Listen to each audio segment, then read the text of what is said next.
বাবা, আমাকে তো দুনিয়ার জমিনে খুব সহায় সম্পত্তি দিয়ে আসছিলাম, আমি তো আমার সহায় সম্পত্তি ধরে রাখতে পারি নাই, অন্যায় কাজে ব্যয় করে শেষ করে দিয়েছি। আমার তো কোনো উপায় নাই, একটা মাত্র নেকের জন্য আটকা পড়ে গেছি। ও বাবা, আমাকে কিন্তু তুমি একটি নেক দাও, তুমি কি একটা নেক দিবা আমাকে? বাবা বলবে না বাবা না, দুনিয়ার জমিন না এটা, আমি তোমাকে নেক দিয়ে সহযোগিতা করতে পারবো না, তুমি যাও, চলে যাও, অন্যত্রে দেখো। ওয়াসাহিবাতিহি ওয়া বানি লিকুল্লি ইমরিইন মিনহুম ইয়াওমাইযিন শানুন ইউগনি।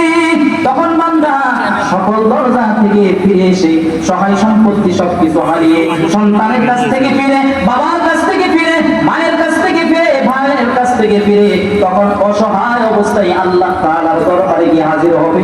ও মালিক, তুমি ছাড়া আর আমার কেউ নাই, আমাকে একটু দুনিয়ার জমিনে আবার পাঠাও।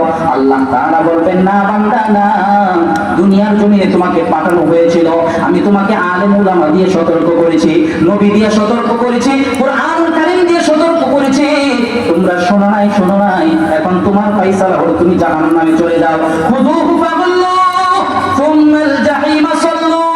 আল্লাহ পাক রব্বুল আলামিন বলবেন ধরো তাকে, ধরো।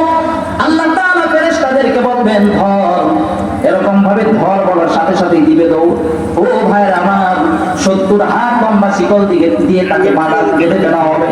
ও ভাইয়ের আমার, এই জন্য ভাইয়ের আমার, আমাদেরকে এখন এই চিন্তা ভাবনা করা দরকার, আমরা কিভাবে চলবো, দুনিয়ার জমিনটা কিভাবে চলবো।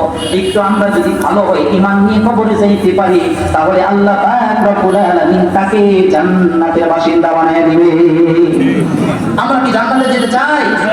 চাই তো, চাই তো। কে কে চাই? একটু হাত তুলে দেখায়। যদি জান্নাতে যেতে চাই, তাহলে আজ থেকেই সুদ, ঘুষ এগুলো থেকে বিরত থাকবো। রাজি আছি তো ইনশাআল্লাহ? আল্লাহ তাআলা আমাদের সকলকে তৌফিক দান